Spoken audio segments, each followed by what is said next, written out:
Good evening, ladies and menfolk. It's time for our weekly book review. Now, I know last week we did say we were going to do a double hitter, but then life kind of got in the way.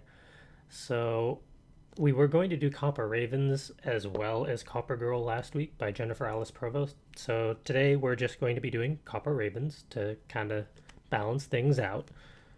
This is the sequel to Copper Girls, which we reviewed last week.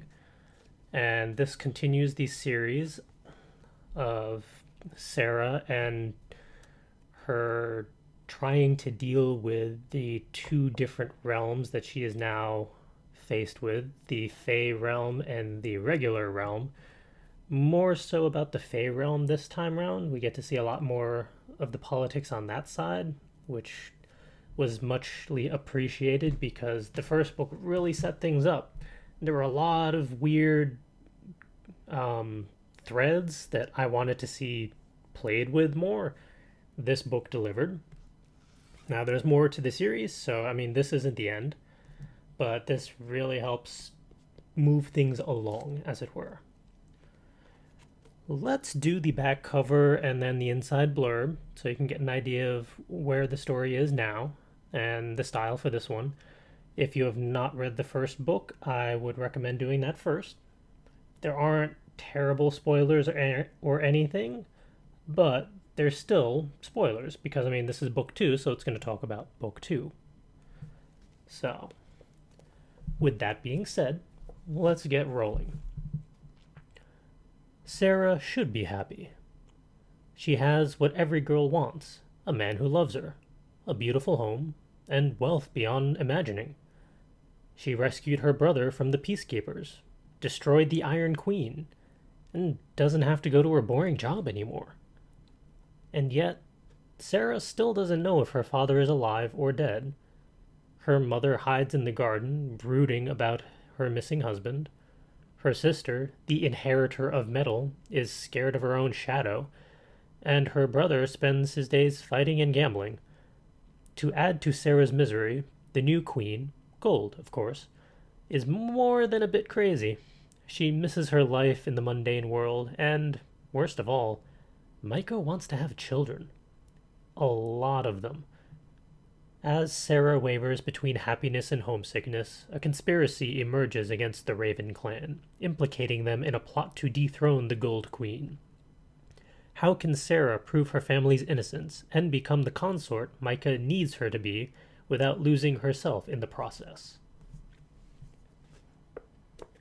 So yeah, okay, significant spoilers just within the back, because if you haven't read the first book, that really lays out a lot of the end results for book 1, so...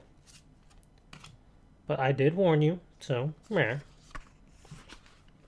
Let's do the first 2.25 pages or so. There's no real convenient stopping point for this one. It just keeps on rolling, but we'll give you an idea. Page 1. My name is Sarah Elizabeth Corbeau, and I'm an elemental. I'm also a fugitive. For most of my life, I did everything I could to appear ordinary. I avoided magic like I avoided large spiders and stepping on cracks, and not just so I wouldn't break my mother's back. After the magic wars ended, in which magic had been the defensive loser, or definitive loser, it was just too dangerous to be caught using. That was how my brother Max got arrested and turned into a science experiment at the Institute for Elemental Research.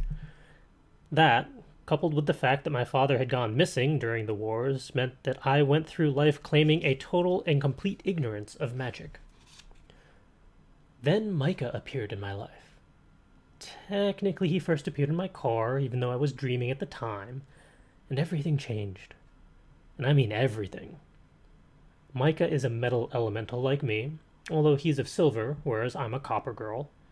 Together, we rescued Max, destroyed the Iron Queen, and put a serious dent in the military branch of the mundane government's, the inappropriately named Peacekeepers, operation.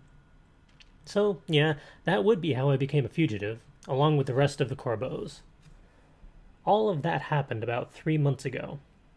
Micah, kind soul that he is, had offered my entire remaining family, Mom, Sadie, Max, and even the Raven, sanctuary at his home in the Whispering Dell.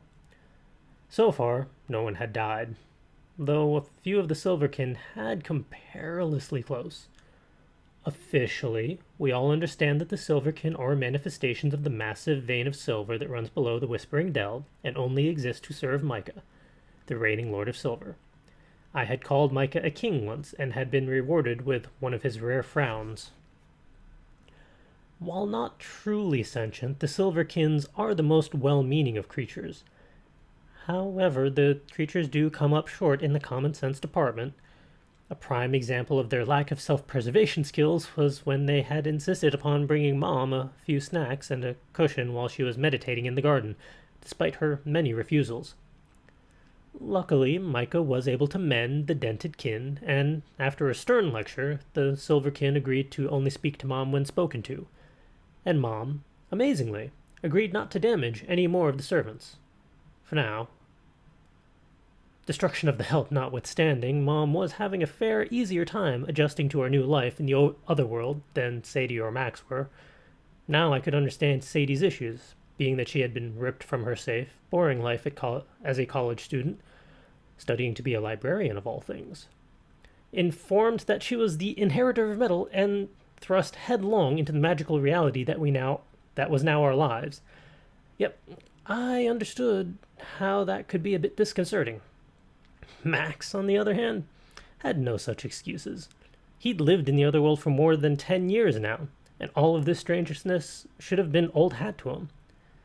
Yeah, so what if most of his time here had been spent in the Institute? He was still here. He should know something. That's all you're going to get from me. You're going to have to get a copy of the book to find out more. And just what happens. Which, spoilers, is a lot. Yeah, this one is a little more fast-paced than the first book in that the first book already gave you the whole setup and kind of a layout of the world.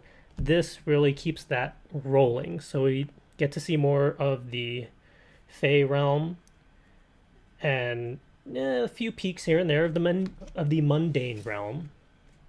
But really, it's all about the repercussions of taking out the Iron Queen and putting the Gold Queen in place. You ever hear of like post-traumatic stress disorder? Yeah, it happens to Faye as well. Surprise, surprise. So there's a lot to be played with there, and the politics get a lot more complicated. You get some pretty dramatic plot events at the climax, as you do, and there's still a fair amount of loose threads that I'm curious to see what happens in book 3. Primarily between Sarah and Micah in regards to the whole just what is their family going to be now type of deal. What did happen to their father? What has he been doing these past 10 years or so? Is he captured? Is he hiding? Is he just being a douche and doing whatever the hell he feels like? What? We need to find out in book 3. And of course, as they search for the father and try and figure out their new lives, shenanigans ensue, all sorts of complications arise, a lot of fighting happens, as you do when there's political unrest. But you get to see a lot more about the whole inheritor of metals and just what that entails. I have my own suspicions about how that's going to play out, but I'm not going to spoil it because, one, I don't want to be proven wrong, and two, I want to wait until book 3 comes out so I can see just how close I was to the author's reality. So, with that being said, we're going to go with the giveaway for this week. Now, last week, we did not have any takers for book 1 with the necklace, so that's going to go into our stash for conventions as giveaways. But if you are interested in getting both of these, because we have a copy of both, I have 2 copies of the first one of the second, but we're going to do a package deal. So we have hold on. We have a copy of Book 1, Copper Girl, and we have a copy of Book 2, Copper Ravens. Now, these are going to be a package deal. No necklace in this one. But as compensation, hold on as I slide it out, we have the corresponding bookmarks for each book, which gives you a little blurble of them on the back. And that way you can keep track in each book accordingly. But yeah, this is going to be the package deal giveaway for this week. If you're interested in getting both books in the series, at which the second book came out June 17th of this year, so the third one is still in the works, but I would highly recommend checking out this series. It's definitely worth the read. It was very entertaining.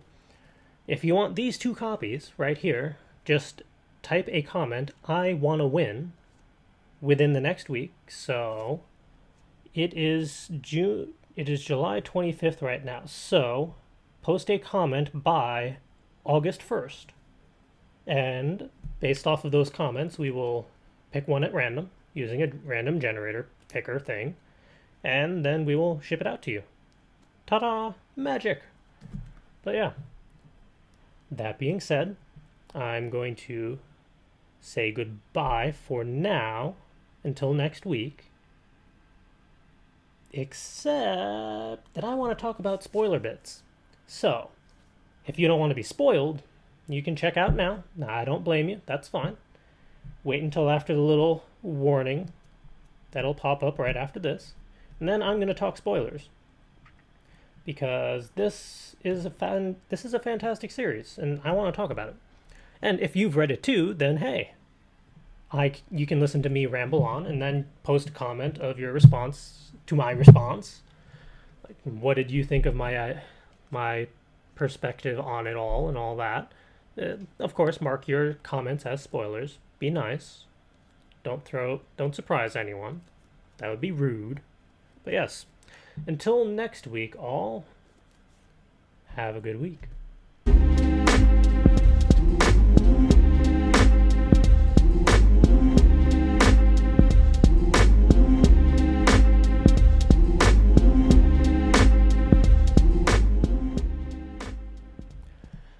Alright, so yeah, Book 2. Book 2 was a fantastic continuation of the Copper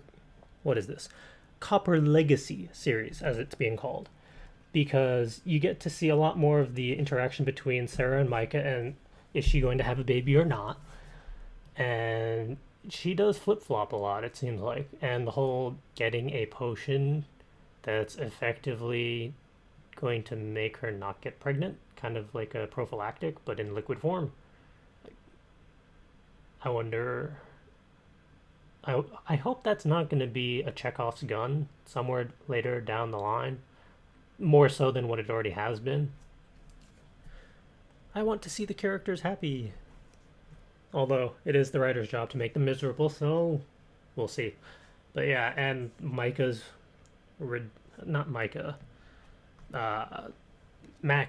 ridiculousness, just causing trouble and shenanigans throughout the entire story, and bringing... what was it, the Bogarts, I think it was, around, and just the continuous problems with that. Good lord. For some reason, it made me think of the stupid Deku shrubs from Legend of Zelda, only gigantic form, since one of them was absurdly large, and a little more ferocious than the Deku shrubs. I don't know why it gave me that imagery, but hey, there you go. And what the hell is the father up to? I want to freaking know. I mean, the way this book ended off, I really want Book 3 to come out so we can know what happens. Especially after the way they escaped. I mean, I rambled last time on how basically everyone in this family is not really someone you should mess with. And the breakout from... wasn't really so much a prison as...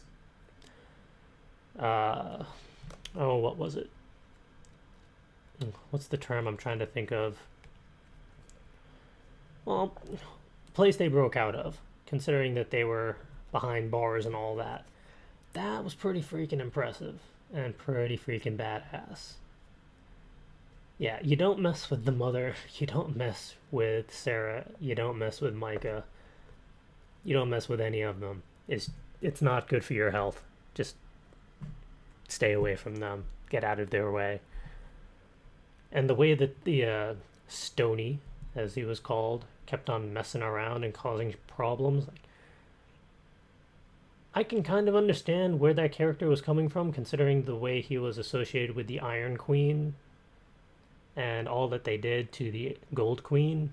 So, I mean, if you are part of a regime or part of a rulership who does bad things to certain people, and then those certain people come into power, it can be a bit awkward. So it was interesting to see that interplay in all of the various politics of the various elementals and all that, and the whole inheritor of metal is a fascinating concept.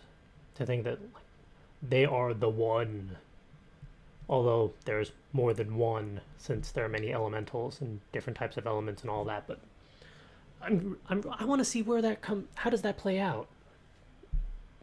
Because I'm trying to think of other stories that this kind of is similar to, or are there any parallels?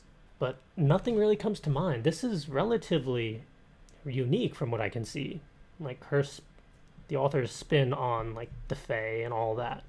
So I want to see how it keeps on growing. I want book 3. But yeah, if you have read it and you have enjoyed it, or you just have your own opinions on it that you would like to share and discuss, by all means post a comment on this review. Tag it as spoilers, just to be fair for those who haven't caught it yet, or haven't read it yet. Not caught. Don't catch books. They're not that mobile. But yeah, by all means, continue the conversation, because I love talking about these books that I read, presuming that I can remember the various fiddly details several weeks or months later. But yeah, that being said, have a great week all, and see you next week for another book review.